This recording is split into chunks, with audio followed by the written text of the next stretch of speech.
most of you have, say, iPhones or something like that in your pocket. Take a look at them. For example, they have in them a GPS. Where'd the GPS come from? It was created by the U.S. Navy, the Navistar program.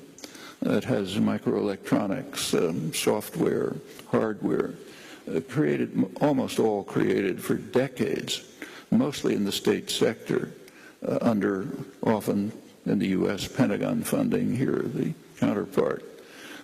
Taxpayers pay for this because they think they're protecting their security. That's what they're told.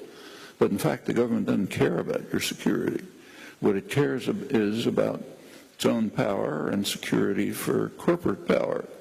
And the way the system works is the taxpayer takes the risks, carries out the investment for decades, literally decades. Finally, something may come out which is profitable, and then the profit goes to the private sector.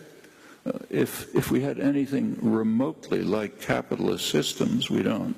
They would adhere to the capitalist principle that if an investor takes risks and invests and waits and takes risky steps, and if something comes out of it, the profit goes back to the investor.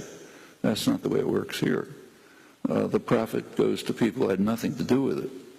The risks are taken by you, often through the Pentagon and comparable systems, and if anything comes out, the profits go to Microsoft and Apple. Now, they didn't create it. They take it. It's given to them. And it literally is decades. So computers were the computer market, personal computer market, became viable in 1977, I think it was. Apple was the first. That was about 30 years after the development of computers, almost all in the state sector, like in the building where I work.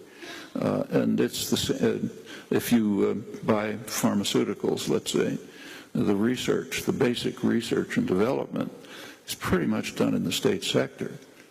Places like probably the biology lab right here probably gets government funding, grants. And that's all across the board. When you look back at these, I mentioned the Trans-Pacific Partnership. One part of that was leaked by WikiLeaks. It's secret except for the corporate lawyers and lobbyists. But one part was leaked. It was the part on intellectual property. Intellectual property is a polite term, a kind of a euphemism for government instituted monopoly pricing rights. That's what it really means. It means extraordinarily high patent rights, which have never existed in history, for the pharmaceutical corporations and some other corporations. That's to keep the price of drugs up and make profits astronomical. Now there's a pretext. The pharmaceutical corporations say, look, we need that for research and development. Well, that's been investigated. Turns out that probably at least half of the R&D is not done by the pharmaceutical corporations at all.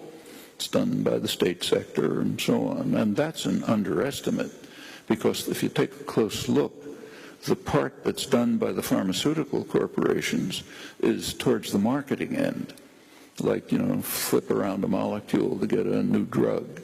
But the basic research, the hard, costly, risky research, that's done by people like you. You pay for it through your taxes. And the pharmaceutical corporations rip off the profit. Actually, there is a study one study by a very good American economist, Dean Baker, who estimated what would happen if R&D was 100% funded by the public and the pharmaceutical corporations were compelled to go on the market to sell what they produce. It turns out there'd be a colossal saving for the public, and of course a sharp reduction in profits of the big industries. That's intellectual property. That's the part of the Trans-Pacific Partnership that was leaked.